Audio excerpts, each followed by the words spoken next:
Galing po dito ang ETF tagos dito sa may manobela niya. Yan, may tagas dito. Yung sa joint yan ng manobela, kaya hindi mo na matorse.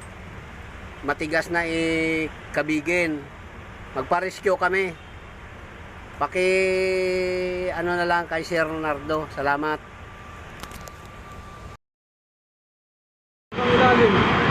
Good afternoon, Mr. Officer. Ito po nangyari ngayon sa armored namin. Tumatagas po siya.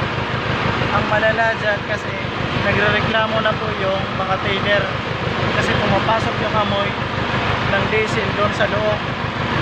Yan, napakalakas po. Marami na po yung tumatagas. Kailangan na po talaga magawa to ng ng mga mekaniko. Yan po. Yan. Masyado po malakas yung tagas eh.